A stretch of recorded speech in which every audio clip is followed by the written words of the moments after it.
أعوذ بالله من الشيطان الرجيم. بسم الله الرحمن الرحيم. إن الذين قالوا ربنا الله ثم استقاموا تتنزل عليهم الملائكة ألا تخافوا ولا تحزنوا وأبشروا بالجنة التي كنتم توعدون. صدق اللہ العظیم. یہ سورہ حامیم سجدہ کی آیت ہے. جن لوگوں نے کہا کہ اللہ ہمارا رب ہے اور پھر وہ اس پر ثابت قدم رہے، یقیناً ان پر فرشتے نازل ہوتے ہیں اور ان سے کہتے ہیں کہ نہ ڈرو نہ غم کرو اور خوش ہو جاؤ اس جنت کی بشارت سے جس کا تم سے وعدہ کیا گیا ہے. صدق اللہ العظیم. جزاک اللہ.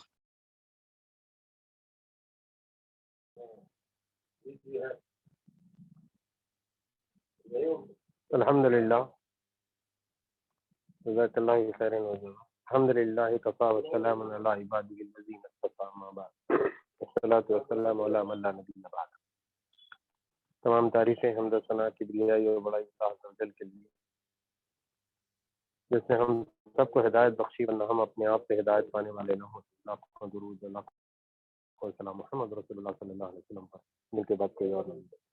قابل احترام عزیز شرکا اسٹڈی سرکل، یہ ہمارا 202واں دن ہے، 202 سیکنڈ ڈے، 202 ڈے ہے. اور الحمدللہ ہم یہ 29واں کتابچہ پڑھ رہے ہیں مولانا مودودی کا رسالہ دینیہ، اور اس کے بعد خطبات مکمل ہوگا. اس کے بعد پھر جو ہے 3 اور کتابیں ہیں، اس کے بعد تنظیمی کتاب انشاءاللہ. بہرحال جو لوگ ذوق سے اسے پڑھ رہے ہیں، سن رہے ہیں، ان کے تو علم میں یقیناً اور معلومات میں اضافہ ہوگا.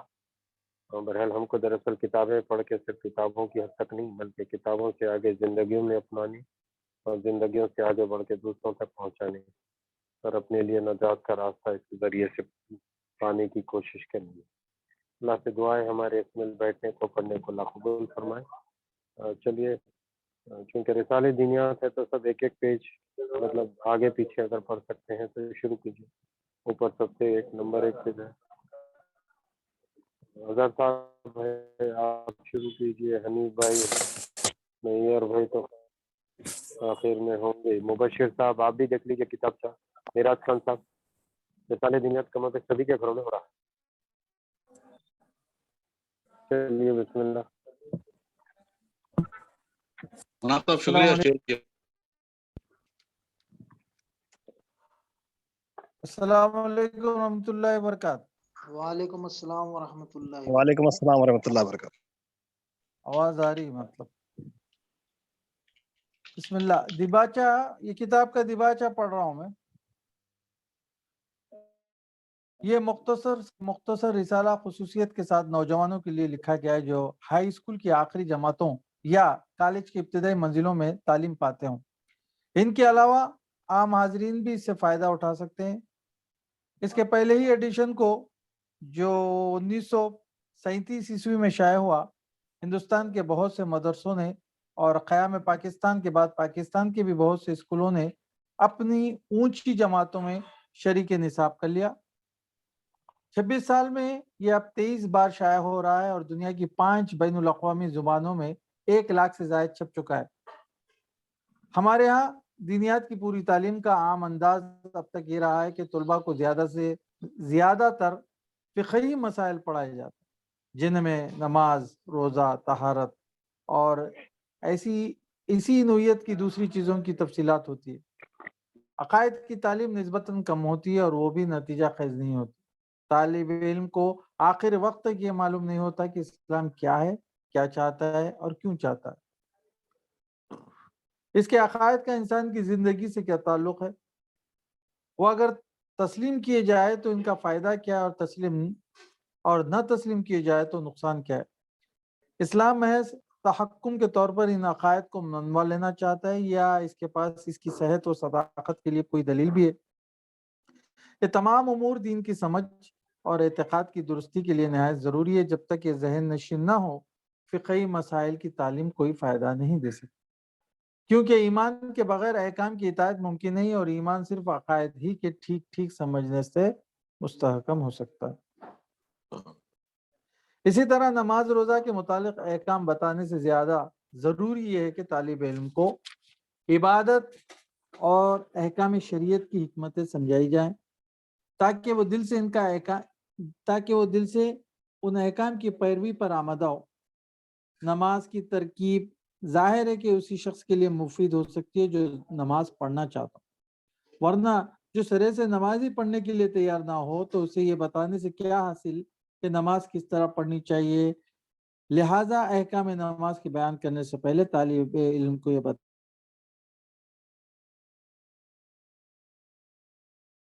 فائدہ کیا ہے اور اسے ضائع کر دینے سے تمہیں کیا نقصان پہنچے گا. اسی پر دوسرے احکام کو بھی قیاس کر لیجئے کہ ان سب کو پہلے دل میں اتنا ضروری ہے کہ ان سب کو پہلے دل میں اتارنا ضروری ہے، پھر کہیں ان کی تفصیلات بیان کرنا مفید ہو سکتا. میں نے یہ رسالہ اسی ضرورت کو مد نظر رکھ کر مرتب کیا ہے. اس میں دینی تعلیم کا ایک نیا طریقہ اختیار کرنے کی کوشش کی گئی ہے جو پرانے طریقے سے بہت کچھ مختلف ہے اور خصوصاً موجودہ زمانے کے لیے لحاظ سے مفید تر ہے. میں نے اس میں قرآن مجید کی تعلیمات کا خلاصہ پیش کیا ہے اور قرآن مجید ہی کے طرز استدلال کی پیروی کی ہے.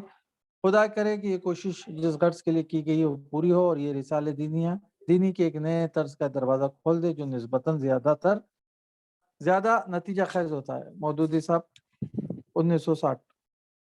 اسلام. وجہ تسمیہ لفظ اسلام کے معنی، اسلام کی حقیقت، کفر کی حقیقت، کفر کے نقصانات، اسلام کے فائدے. ایک منٹ، یہ جو آپ نے ابھی دیباچہ پڑھا ہے تو دیباچے سے کیا اندازہ ہو رہا ہے؟ ٹائٹل جب دیکھتا ہے آدمی کسی کتاب کا، اوپر دینیات لکھا ہے یا رسالے دینیات لکھا ہے تو ذہن میں کیا بات آتی؟ پہلے نماز، روزہ، حج، زکوٰۃ، وضو کا طریقہ، غسل کا طریقہ، اس سے زیادہ اور کیا ہوتا ہے؟ یہی ہوتا ہے نا دینیات. بالکل. یہ مولانا کا 1960 کا لکھا ہوا دیباچہ ہے. آج 2021 ہو گئی ہے اور مولانا کا انتقال 1979 سپٹمبر میں ہوا ہے، تو تقریباً اس کے 19 سال بعد وہ انتقال کر گئے اور شاید ان کے انتقال سے پہلے دنیا کی 100 زبانوں میں سے زائد میں ترجمہ ہو چکا تھا اور آج غالباً 150 سے زائد زبانوں میں پوری دنیا میں اس کتابچے کا ترجمہ ہو چکا ہے. بلکہ بعض زبانوں میں تو بعض کنٹریز میں ملٹیپل ہے، جیسے ہندوستان جیسے ملک میں 18-19 زبانوں میں تو جماعت اسلامی نے کیا ہے. اب سوچیے جبکہ کنٹری کو ایک زبان ہونا چاہیے، تب آپ سوچ لیجیے پوری دنیا میں ملایا زبان میں، انڈونیشین زبان میں، چائنیز زبان میں، جاپنی زبان میں، فرینچ میں ملٹیپل، انگلش میں تو ہے ہی ہے، افریقن کتنی زبانوں میں. تو غرض یہ کہ لوگ جو ہے اس کتابچے کو جو پذیرائی اور جو وجہ ملی ہے کہ مولانا نے کیا خوب کہا ہے. دیکھیے میں نے یہ رسالہ اسی ضرورت کے مد نظر رکھ کر مرتب کیا ہے. اس میں دینی تعلیم کا ایک نیا طریقہ اختیار کرنے کی کوشش کی اور بڑی اوپر پیاری بات کیا بتائی. اگر بھائی کسی کو مسجد میں دیکھے وضو صحیح نہیں کر رہا تو کیا کرنا؟ وضو صحیح کروا دینا ہوتا. میرے گھر کا بچہ ہے یہ، ہاں کیا سمجھ رہے ہیں؟ پہلوان کے گھر کا بچہ حاجی صاحب کا پوترا ہے، اس کا دادا صدر ہے. تو معلوم ہی ہوتا کہ جن لوگوں کو نماز کیا ہے نہیں معلوم، جن لوگوں کو روزہ کیا ہے نہیں معلوم. اب آپ بولے دیکھو نماز پڑھنے کا یہ طریقہ ہے، غسل کا یہ طریقہ ہے، کپڑے ایسے پاک. ارے بھائی نماز کہیں کیوں پڑھتے وہی نہیں معلوم اس کو. پڑھا تو کیا ہوتا، نہیں پڑھا تو کیا ہوتا. یہ ایک عجیب کوشش اور ایک یونیک کوشش اور یہ منفرد کوشش میں سمجھتا ہوں کہ مولانا مودودی علیہ رحمہ اللہ ان کو کروٹ جنت عطا فرمائے اور ان کی ان حقیق کوششوں کو. تو یہ اصل میں بیسیکلی جو ہے نظام کی جانب سے مولانا کو وہ کیا گیا تھا کہ آپ ایک ہائی اسکول کے بچوں کے لیے دینیات لکھیں. تو مولانا نے اس نظر سے کہ 8, 9, 10 کے کلاس کے بچے جب اسکول پاس ڈاؤن ہو تو ان کے ذہن میں یہ بیسک باتیں ہوں جو تحریک اسلامی کے کارکنوں کے لیے کہی جائے. تو یہ وہ کوشش تھی جو 1937 میں شروع ہوئی. یہ 10 سال پہلے آپ غور کر لیجئے کہ یہ پہلا ایڈیشن جو 37 میں بنا ہے انڈیا آزاد ہونے سے 10 سال پہلے کا ایڈیشن ہے. تو چلیے وجہ تسمیہ اور کسی اور کو کچھ کہنا ہے تو بات لیں ورنہ پھر یہاں سے شروع کریں. ہاں مجھے اس تعلق سے ایک نئی بات معلوم ہوئی. جی وہ یہ کہ جب یہ کتاب کے تعلق سے جو ہے نظام سرکار کے پیریڈ میں جو ہے سلیبس میں رکھنے کے لیے ہر آدمی کو جو ہے پکڑ کے سلیبس آکوپائی کرنے کے لیے میتھمیٹکس سائنس وغیرہ سب لوگ اپنی ڈیٹ میں پرووائڈ کر دیے. لیکن یہ مولانا کو جو ہے تاخیر ہو گئی اپنے کاموں میں. تو مجھے یہ معلوم ہوا کہ یہ کتاب صرف ایک رات میں لکھی گئی. صرف ایک رات میں یہ دینیات لکھی گئی اور ہم لوگوں کو یہ وقت اتنا نہیں مل رہا کہ کئی برس گزر رہے لیکن کتاب نہیں پڑھ سک رہے جبکہ یہ کتاب ایک رات میں لکھی گئی. یہ مجھے نہیں معلوم ہوئی یہ بات.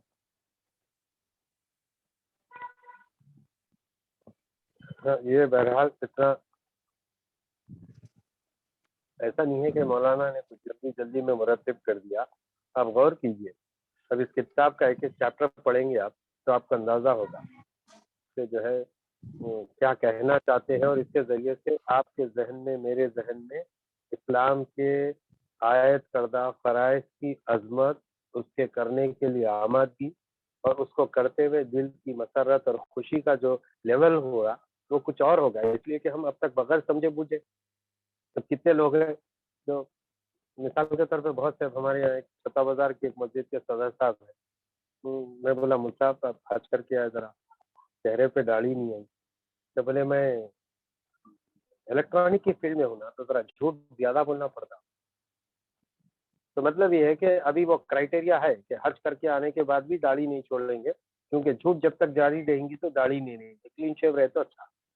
لیکن کیا آپ سمجھتے ہیں داڑھیوں کی طول سے کپڑوں کی خراش سے اور حج اور عمرے کے جو ہے بار بار کر جانے سے یہ اللہ کو مطلوب مقصود ہے یا اس کے پیچھے کا سینس کیا ہے؟ اس کے پیچھے اصل وجہ کیا ہے؟ لوگوں کی بھیڑ جمانا چاہتے ہیں اللہ تعالیٰ پہلے گھر کے پاس یا لوگوں کے پیسے کو جو ہے جانوروں کی قربانی کے ذریعے سے جو خون بہا کے پورے حیدرآباد اولڈ سٹی کے گلیاں سب لال لال کروانا کئی کے لیے کرتے ہیں؟ قربانی کس لیے؟ روزے کس لیے؟ رمضان کس لیے؟ تراویاں کس لیے؟ یہ معلوم ہونا نا آدمی تو پھر عظمت اس کے دل میں بڑھے. ورنہ اس کے بغیر یہ تو بس جیسے برہمنوں کا یا پنڈتوں کا جو اشلوک پڑھے جاتے ہیں ایسے ہی کچھ ہے جو پڑھے جاتے ہیں. ہم بھی جو ہے سر دھنا کریں.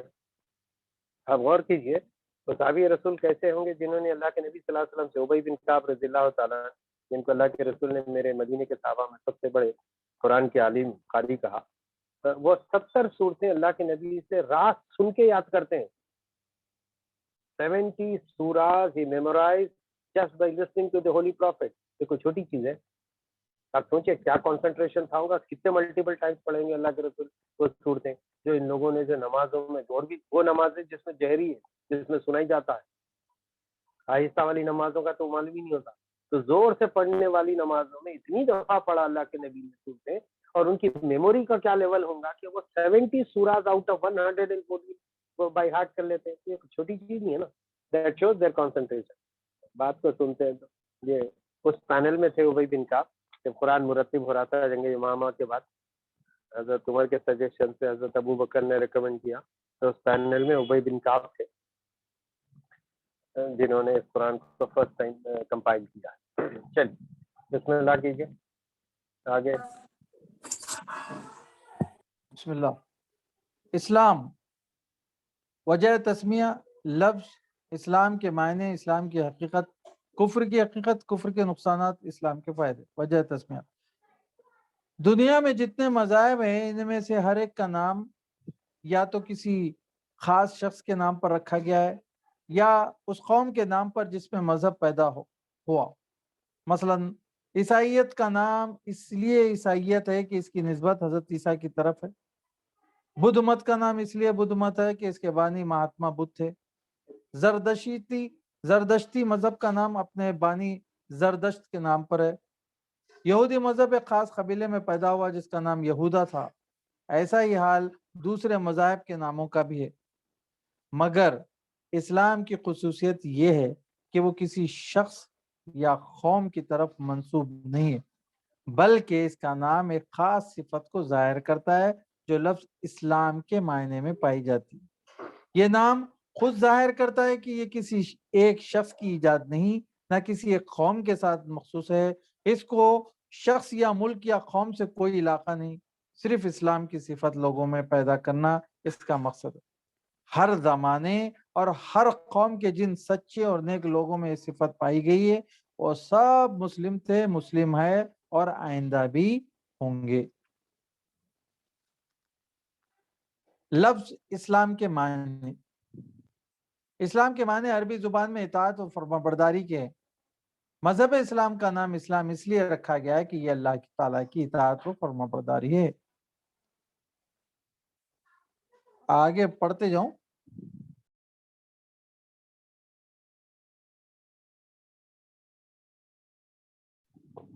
سمجھ گئے تو پڑھتے جانا، نہیں سمجھے تو پھر بولنا یہ ڈاؤٹ ہے۔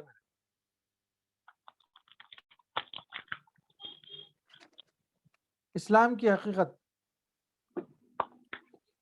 تم دیکھتے ہو کہ دنیا میں جتنی چیزیں ہیں سب ایک قاعدے اور قانون کے تابع ہیں۔ چاند اور تارے سب ایک زبردست قاعدے میں بندھے ہوئے، جس کے خلاف وہ بال برابر جم سکتے۔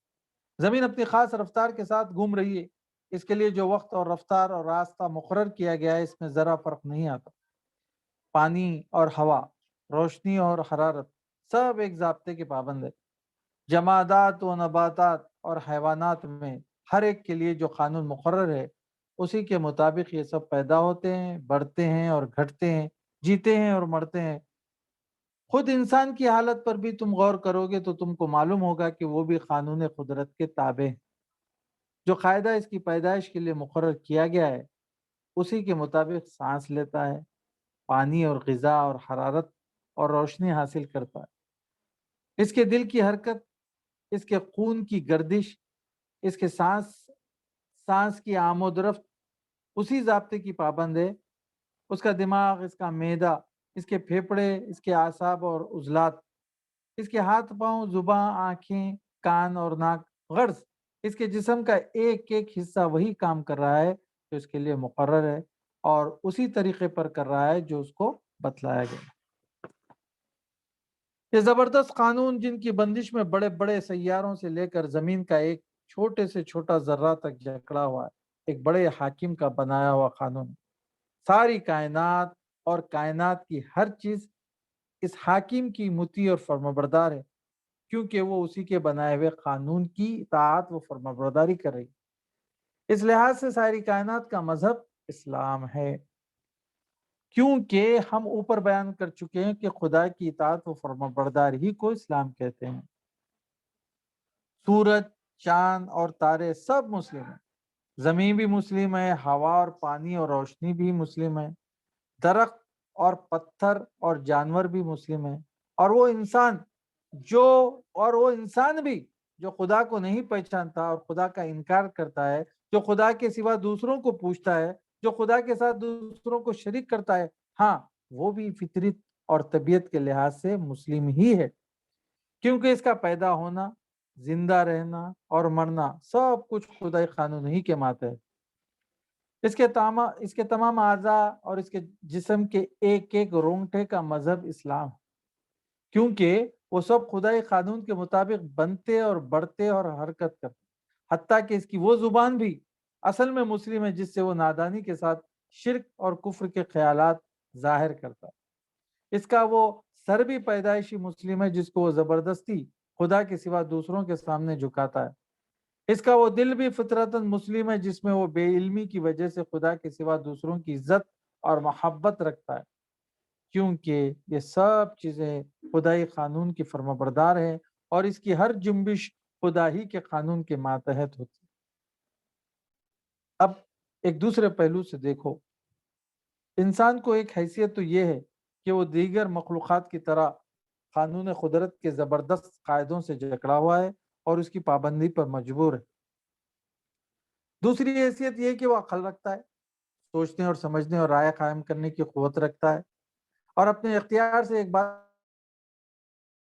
کو مانتا ہے، دوسری بات کو نہیں مانتا، ایک طریقے کو پسند کرتا ہے، دوسرے طریقے کو پسند نہیں کرتا، زندگی کے معاملات میں اپنے ارادے سے خود ایک ضابطے کو بناتا ہے یا دوسروں کے بنائے ہوئے ضابطے کو اختیار کرتا ہے۔ اس حیثیت میں وہ دنیا کی دوسری چیزوں کی مانند کسی مقرر قانون کا پابند نہیں کیا گیا، بلکہ اس کو اپنے خیال، اپنی رائے اور اپنے عمل میں انتخاب کی آزادی بخشی گئی ہے۔ اس کی زندگی میں یہ دو حیثیتیں الگ الگ پائی جاتی ہیں۔ پہلی حیثیت میں وہ دنیا کی تمام دوسری چیزوں کے ساتھ پیدائشی مسلم ہے اور مسلم ہونے پر مجبور ہے، جیسا کہ ابھی تم کو معلوم ہو چکا ہے۔ دوسری حیثیت میں مسلم ہونا یا نہ ہونا اس کے اختیار میں ہے، اور اسی اختیار کی بنا پر انسان دو طبقوں میں تقسیم ہو جاتا ہے۔ ایک انسان وہ ہے جو اپنے خالق کو پہچانتا ہے، اس کو اپنا آقا اور مالک تسلیم کرتا ہے، اور اپنی زندگی کے اختیاری کاموں میں بھی اس کے پسند کیے ہوئے قانون کی فرمانبرداری کرتا ہے۔ یہ پورا مسلم ہے۔ اس کا اسلام مکمل ہو گیا، کیونکہ اب اس کی زندگی سراسر اسلام ہے۔ اب وہ جان بوجھ کر بھی اسی کا فرما بردار بن گیا جس کی فرما برداری بغیر جانے بوجھے کر رہا تھا۔ اب وہ اپنے ارادے سے بھی اس خدا کا مطیع ہے جس کا مطیع وہ بلا ارادہ تھا۔ اب اس کا علم سچا ہے، کیونکہ وہ اس خدا کو جان گیا جس نے اس کو جاننے اور علم حاصل کرنے کی قوت دی۔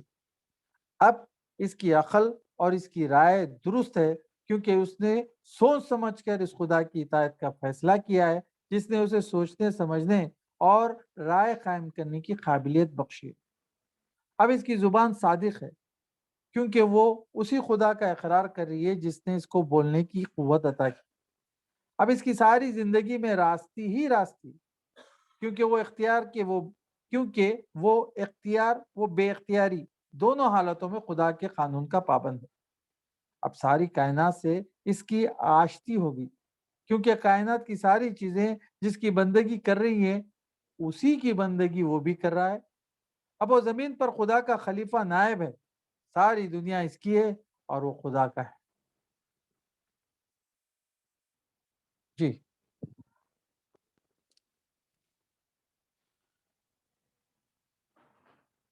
میری آواز آ رہی نا سب کو؟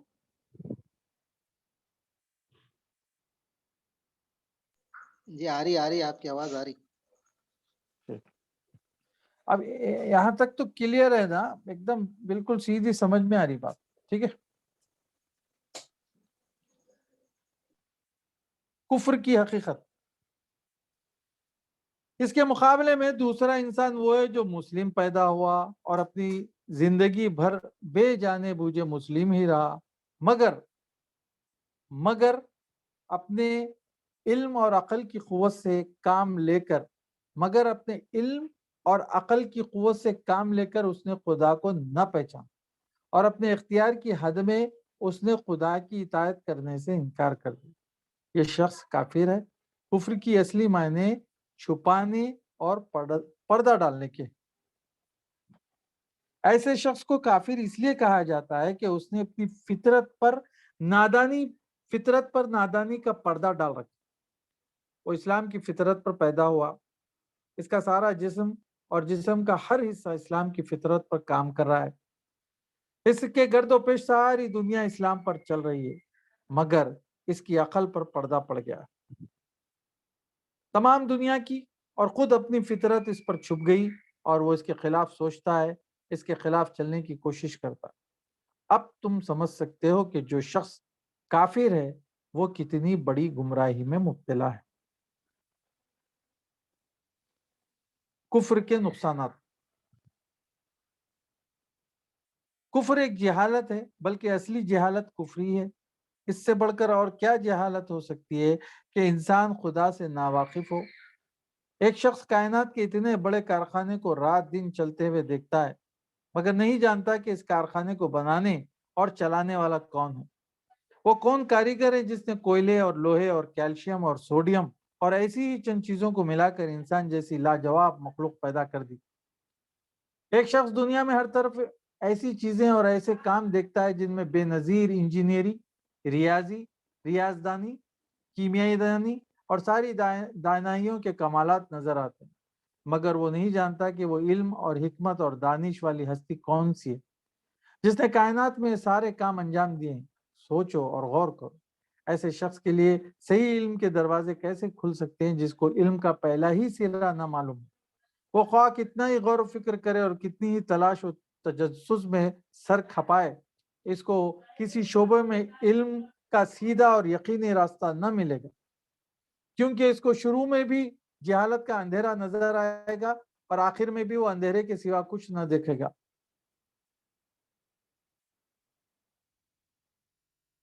کفر ایک ظلم ہے، بلکہ سب سے بڑا ظلم کفر ہی ہے۔ تم جانتے ہو کہ ظلم کسے کہتے ہیں؟ ظلم یہ ہے کہ کسی چیز سے اس کی طبیعت اور فطرت کے خلاف زبردستی کام لیا جائے۔ تم کو معلوم ہو چکا ہے کہ دنیا میں جتنی چیزیں ہیں سب اللہ کی تابع فرما ہے اور ان کی فطرت ہی اسلام یعنی قانون خداوندی کی اطاعت ہے۔ خود انسان کا پورا جسم اور اس کا ہر حصہ اسی فطرت پر پیدا ہوا ہے۔ خدا نے ان چیزوں پر انسان کو حکومت کرنے کا تھوڑا سا اختیار تو ضرور دیا ہے، مگر ہر چیز کی فطرت یہ چاہتی ہے کہ اس سے خدا کی مرضی کے مطابق کام لیا جائے۔ لیکن جو شخص کفر کرتا ہے وہ ان سب چیزوں سے ان کی فطرت کے خلاف کام لیتا ہے۔ وہ اپنے دل میں دوسروں کی بزرگی اور محبت اور خوف کے بت بٹھاتا ہے، حالانکہ دل کی فطرت یہ چاہتی ہے کہ اس میں خدا کی بزرگی اور محبت اور خوف۔ وہ اپنے تمام اعضاء سے اور دنیا کی ان سب چیزوں سے جو اس کے اختیار میں ہیں خدا کی مرضی کے خلاف کام لیتا ہے، حالانکہ ہر چیز کی طبیعت یہ چاہتی ہے کہ اس سے قانون خداوندی کے مطابق کام لیا جائے۔ بتاؤ ایسے شخص سے بڑھ کر اور کون ظالم ہوگا جو اپنی زندگی میں ہر وقت ہر چیز پر حتیٰ کہ خود اپنے وجود پر بھی ظلم کرتا رہے۔ کفر صرف ظلم ہی نہیں، بغاوت اور ناشکری اور نمک حرامی بھی ہے۔ ذرا غور کرو، انسان کے پاس خود اپنی کیا چیز ہے؟ اپنے دماغ کو اس نے پیدا کیا ہے یا خدا نے؟ اپنے دل، اپنی آنکھوں اور اپنی زبان اور اپنے ہاتھ پاؤں اور اپنے تمام اعضاء کو وہ خود خالق ہے یا خدا؟ اس کے گرد و پیش جتنی چیزیں ہیں اس کو پیدا کرنے والا خود انسان ہے یا خدا؟ ان سب چیزوں کو انسان کے لیے مفید اور کارآمد بنانا اور انسان کو اس کے استعمال کی قوت دینا انسان کا اپنا کام ہے یا خدا کا؟ تم کہو گے کہ یہ سب چیزیں خدا کی، خدا ہی نے ان کو پیدا کیا ہے، خدا ہی ان کا مالک ہے اور خدا ہی کی بخشش سے یہ انسان کو حاصل ہوئی۔ جب اصل حقیقت یہ ہے تو اس کا بڑا باغی کون ہوگا جو خدا کے دیے ہوئے دماغ سے خدا ہی کے خلاف سوچنے کی خدمت لے، خدا کے بخشے ہوئے دل میں خدا ہی کے خلاف خیالات رکھے، خدا نے جو آنکھیں، جو زبان، جو ہاتھ پاؤں اور جو دوسری چیزیں اس کو عطا کی ہیں ان کو خدا ہی کی پسند اور اس کی مرضی کے خلاف استعمال کرے۔ اگر کوئی ملازم اپنے آقا کا نمک کھا کر اس سے بے وفائی کرتا ہے تو تم اس کو نمک حرام کہتے ہو۔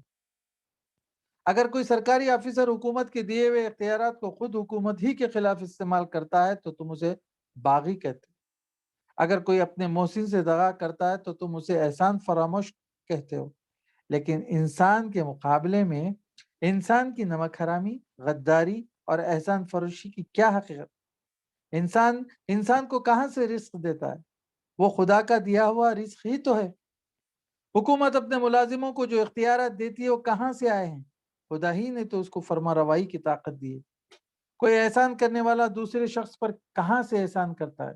سب کچھ خدا ہی کا تو بخشا ہوا ہے۔ انسان پر سب سے بڑا حق اس کے ماں باپ، انسان پر سب سے بڑا اس کے ماں اور باپ کا ہے حق، مگر ماں اور باپ کے دل میں اولاد کے لیے محبت کس نے پیدا کی؟ ماں کے سینے میں دودھ کس نے اتارا؟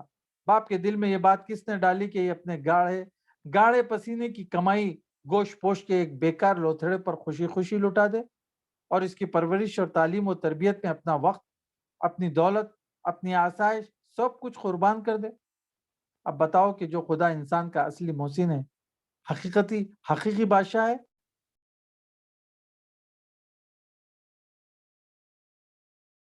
ساتھ انسان کو کفر کرے، اگر اسی کے ساتھ انسان کفر کرے، اس کو خدا نہ مانے، اس کی بندگی سے انکار کرے، اس کی اطاعت سے منہ موڑے، تو یہ کیسی سخت بغاوت، کتنی بڑی احسان فراموشی اور نمک حرامی۔ کہیں یہ نہ سمجھ لینا کہ کفر سے انسان خدا کا کچھ بگاڑتا ہے۔ جس بادشاہ کی سلطنت اتنی بڑی ہے کہ ہم بڑی بڑی دوربین لگا کر بھی اب تک یہ معلوم نہ کر سکے کہ وہ کہاں سے شروع ہوتی ہے اور کہاں ختم ہوتی ہے۔ جس بادشاہ کی طاقت اتنی زبردست ہے کہ ہماری زمین اور سورج اور مریخ اور ایسے ہی کروڑوں سیارے اس کے اشارے پر گیند کی طرح پھر رہے ہیں۔ جس بادشاہ کی دولت ایسی بے پناہ ہے کہ ساری کائنات میں جو کچھ ہے اسی کا ہے، اس میں کوئی حصے دار نہیں۔ جو بادشاہ ایسا بے نیاز ہے کہ سب اس کے محتاج ہے، بھلا انسان کی کیا ہستی کہ اس کے سامنے اس کے ماننے یا نہ ماننے سے اسے بادشاہ کو کوئی نقصان ہو۔ اس سے کفر اور سرکشی اختیار کر کے انسان اس کا کچھ بھی نہیں بگاڑتا، بلکہ خود اپنی تباہی کا سامان کرتا ہے۔ کفر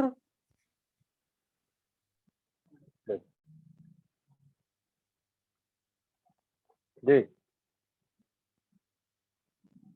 شاید وہی ہیں۔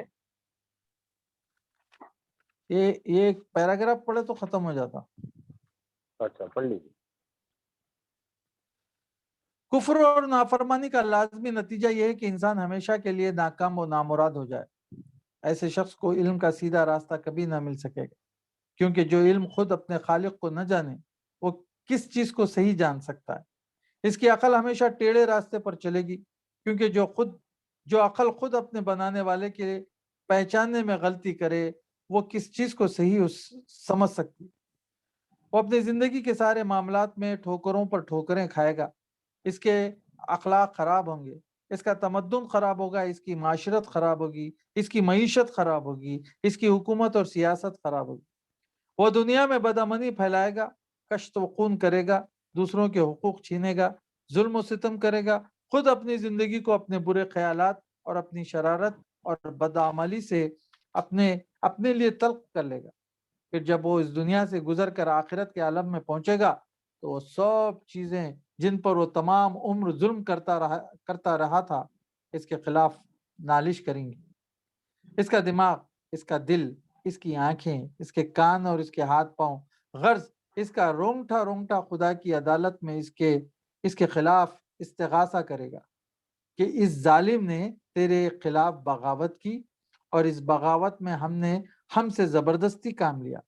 وہ زمین جس پر وہ نافرمانی کے ساتھ چلا اور بسا، وہ رزق جس کو اس نے ناجائز طریقوں سے کمایا، اور وہ دولت جو حرام سے آئی اور حرام پر خرچ کی گئی، اور سب چیزیں جن پر اس نے باغی بن کر غاضبانہ تصرف کیا، وہ سب اعلیٰ جن سے اس نے اس بغاوت میں کام لیا، اس کے مقابلے میں فریادی بن کر آئیں گے، اور خدا جو حقیقی منصف ہے ان مظلوموں کی دادرسی میں اس باغی کو ذلت کی سزا دے گا۔ آپ رسالے دینیات ہی پڑھ رہے ہیں اگر بھائی؟ بالکل اس رسالے دینیات ہی پڑھ رہا ہوں۔ رسالے دینیات، ہاں رسالے دینیات ہی ہے۔ ہاں نہیں مطلب میں ایسا بول رہا ہوں، رسالے دینیات بولے تو نیت سے شروع ہو جانا چاہیے تھا، نیت، غسل، طہارت،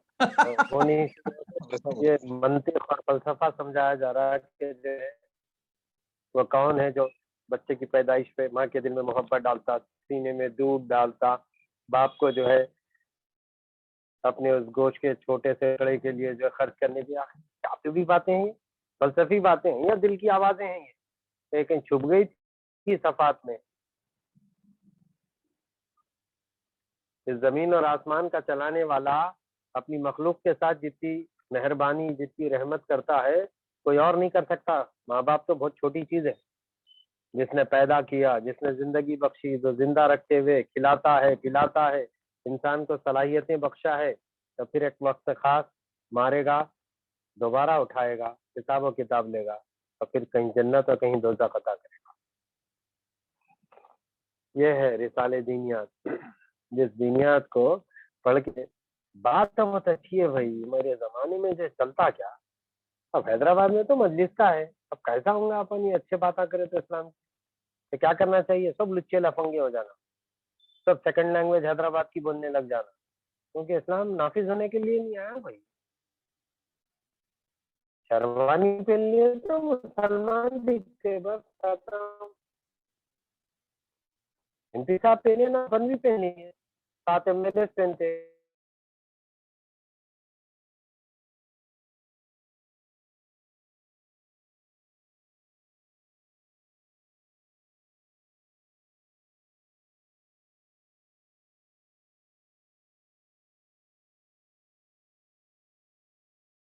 فری ہے، فری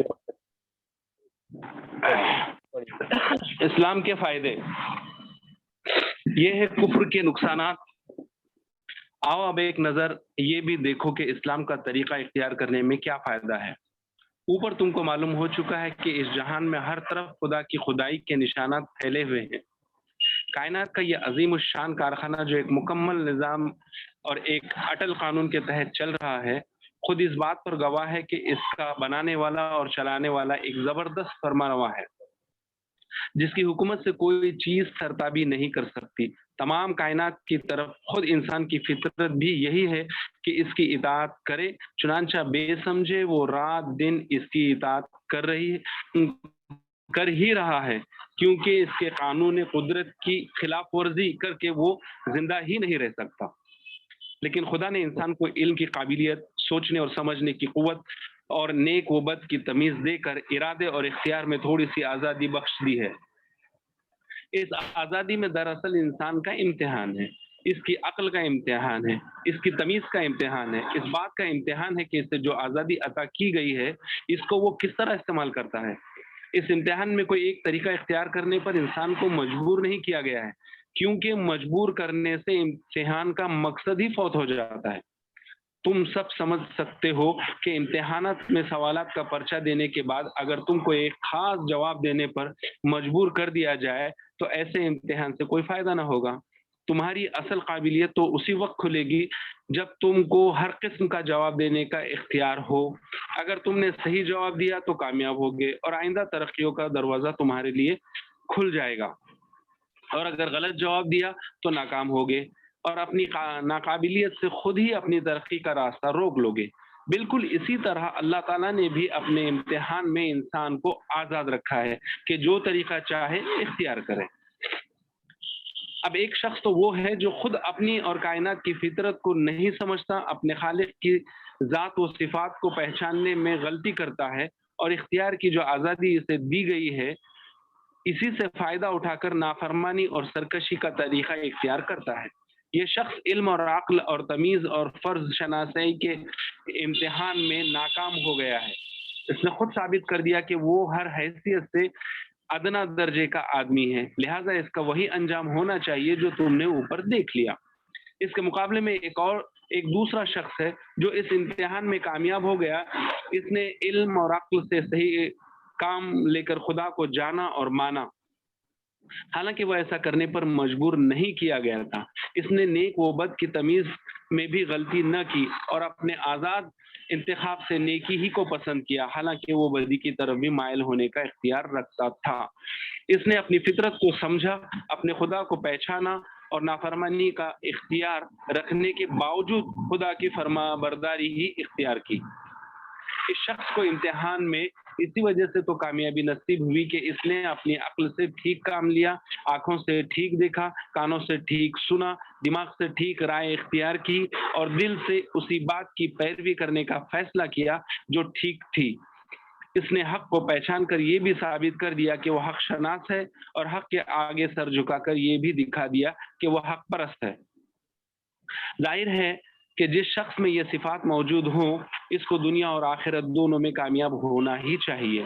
وہ علم اور عمل کے میدان میں صحیح راستہ اختیار کرے گا، اس لیے کہ جو شخص ذات خداوندی سے واقف ہے اور اس کی صفات کو پہچانتا ہے دراصل علم کی ابتدا کو بھی جانتا ہے اور اس کی انتہا کو بھی۔ ایسا شخص کبھی بھی غلط راستوں میں بھٹک نہیں سکتا، کیونکہ اس کا پہلا قدم بھی صحیح پڑا ہے اور جس کی آخری منزل پر اسے جانا ہے اس کو بھی وہ یقین کے ساتھ جانتا ہے. اب وہ فلسفیانہ غور و خوض کا کائنات کے اسرار سمجھنے کی کوشش کرے گا. ایک کافر فلسفی کی طرح کبھی شکوک و شبہات کی بھول بھلیوں میں گم نہ ہوگا. وہ سائنس کے ذریعے سے قدرت کی قوانین کو معلوم کرنے کی کوشش کرے گا. کائنات کے چھپے ہوئے خزانوں کو نکالے گا.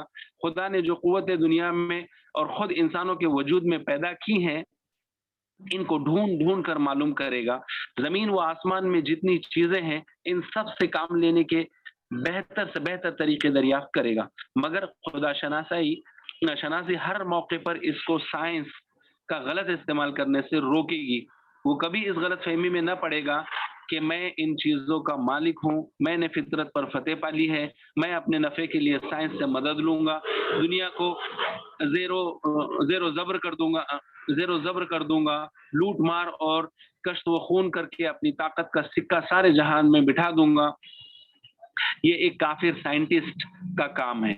مسلم سائنٹسٹ جتنا زیادہ سائنس پر عبور حاصل کرے گا اتنا ہی زیادہ خدا پر اس کا یقین بڑھے گا اور اتنا ہی زیادہ وہ خدا کا شکر گزار بندہ بنے گا.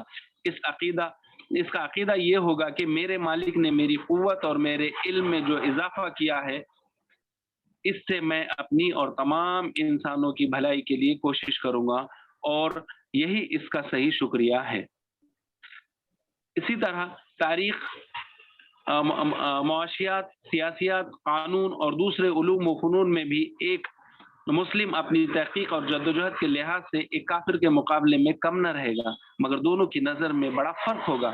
مسلم ہر علم کا مطالعہ صحیح نظر سے کرے گا, صحیح مقصد کے لیے کرے گا اور صحیح نتیجے پر پہنچے گا.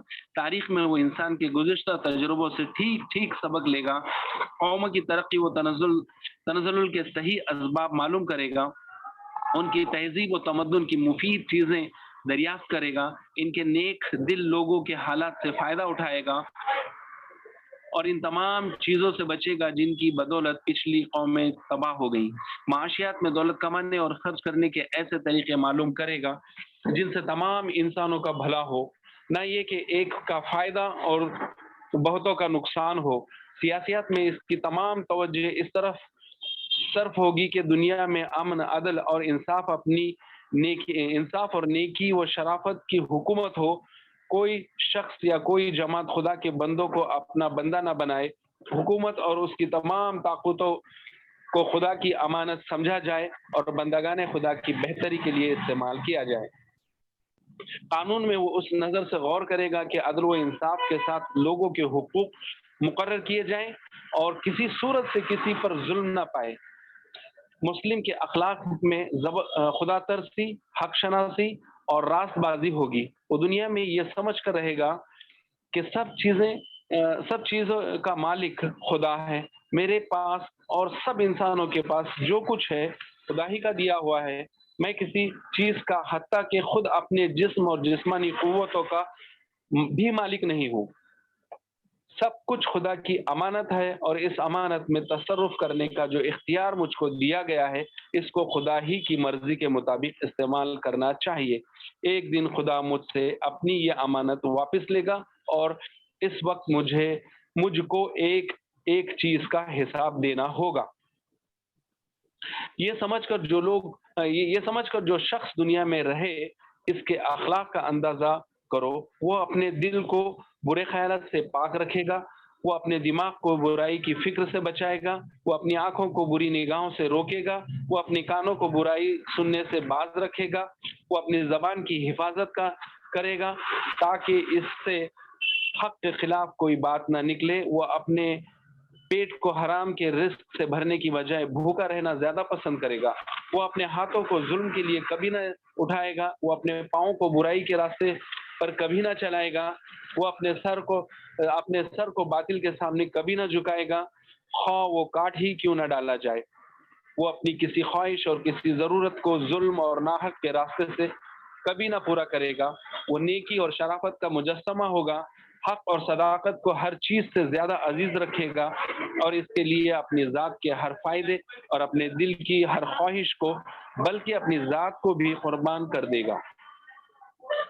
وہ ظلم اور ناراستی کو ہر چیز سے زیادہ پسند کرے گا اور کسی نقصان کے خوف سے یا کسی فائدے کی لالچ میں اس کے ساتھ دینے پر آمادہ نہ ہوگا، دنیا کی کامیابی ایسے ہی شخص کا حصہ ہے۔ آگے کنٹینیو کرو، ٹائم ہے نا؟ ایک پیج پڑھیے، ختم ہو گیا، چیپٹر ختم ہو جی گیا۔ ٹھیک ہے۔ اس سے بڑھ کر دنیا میں کوئی معزز اور شریف نہ ہوگا، کیونکہ اس کا سر خدا کے سوا کسی کے سامنے جھکنے والا نہیں، اور اس کا ہاتھ خدا کے سوا کسی کے آگے پھیلنے والا نہیں۔ ذات ایسے شخص کے پاس کیوں کر پھٹک سکتی ہے؟ ذلت جی ذلت ایسے شخص، کیا بولے؟ ذلت اچھا میں لائٹ آن کر اس کے پاس کیوں کر پھٹک سکتی ہے؟ کہاں ہے ذلت؟ اچھا ہاں میں جملہ چھوڑ دیا۔ ذلت ایسے شخص کے پاس کیوں کر پھٹک سکتی ہے؟ اس سے بڑھ کر دنیا میں کوئی طاقتور بھی نہ ہوگا، کیونکہ اس کے دل میں خدا کے سوا کسی کا خوف نہیں، اور اس کو خدا کے سوا کسی سے بخشش اور انعام کا لالچ بھی نہیں۔ کون سی طاقت ہے جو ایسے شخص کو حق اور راستے سے ہٹا سکتی ہو، اور کون سی دولت ہے جو اس کا ایمان خرید سکتی ہو؟ اس سے بڑھ کر دنیا میں کوئی غنی اور دولت مند بھی نہ ہوگا، کیونکہ وہ عیش پرست نہیں، خواہشات نفس کا بندہ نہیں، حریص اور لالچی نہیں، اپنی جائز محبت سے جو کچھ کماتا ہے، اپنی جائز محنت سے جو کچھ کماتا ہے اسی پر قناعت کرتا ہے، اور ناجائز دولت کے ڈھیر بھی اگر اس کے سامنے لگا دیے جائیں تو ان کو حقارت سے ٹھکرا دیتا ہے۔ یہ اطمینان کی دولت ہے جس سے بڑی کوئی دولت انسان کے لیے نہیں ہو سکتی۔ اس سے بڑھ کر دنیا میں کوئی محبوب اور ہر دل عزیز بھی نہ ہوگا، کیونکہ وہ ہر شخص کا حق ادا کرے گا اور کسی کا حق نہ مارے گا، ہر شخص سے نیکی کرے گا اور اس کے بدلے میں اپنے لیے کچھ نہ کچھ چاہے گا۔ لوگوں کے دل آپ اس کی طرف کھینچیں گے اور ہر شخص اس کی عزت اور محبت کرنے پر مجبور ہوگا۔ اس سے بڑھ کر دنیا میں کسی کا اعتبار بھی نہ ہوگا، کیونکہ وہ امانت میں خیانت نہ کرے گا، صداقت سے منہ نہ موڑے گا، وعدے کا سچا اور معاملے کا کھرا ہوگا، ہر کام میں یہ سمجھ کر ایمانداری برتے گا کہ کوئی اور دیکھنے والا ہو نہ ہو مگر خدا تو سب کچھ دیکھ رہا ہے۔ ایسے شخص کی ساکھ کا کیا پوچھنا، کون ہے جو اس پر بھروسہ نہ کرے گا؟ ایک مسلم کی سیرت کو اچھی طرح سمجھ لو تو تم کو یقین آ جائے گا کہ مسلم کبھی دنیا میں ذلیل اور محکوم اور مغلوب بن کر نہیں رہ سکتا، وہ ہمیشہ غالب اور حاکم ہی رہے گا، کیونکہ اسلام جو صفات اس میں پیدا کرتا ہے اس پر کوئی قوت غالب نہیں آ سکتی۔ اس طرح دنیا میں عزت اور بزرگی کے ساتھ زندگی بسر کرنے کے بعد جب وہ اپنے خدا کے سامنے حاضر ہوگا تو اس پر خدا اپنی نعمتوں اور رحمتوں کی بارش کرے گا، کیونکہ جو امانت اس کے سپرد کی گئی تھی اس کا پورا حق اس نے ادا کر دیا، اور جس امتحان میں خدا نے اس کو ڈالا تھا اس میں وہ پورے نمبروں کے ساتھ کامیاب ہوا۔ یہ ابدی کامیابی جو دنیا سے لے کر آخرت تک مسلسل چلی جاتی ہے اور کہیں اس کا سلسلہ ختم نہیں ہوتا۔ یہ اسلام ہے، انسان کا فطری مذہب۔ یہ کسی قوم اور ملک کے ساتھ خالص نہیں، ہر زمانے اور ہر قوم اور ہر ملک میں خدا شناسی اور حق پسند لوگ گزرے ہیں، ان سب کا یہی مذہب تھا اور مسلم تھے، خواہ ان کی زبان میں اس مذہب کا نام اسلام ہو یا کچھ اور۔ جی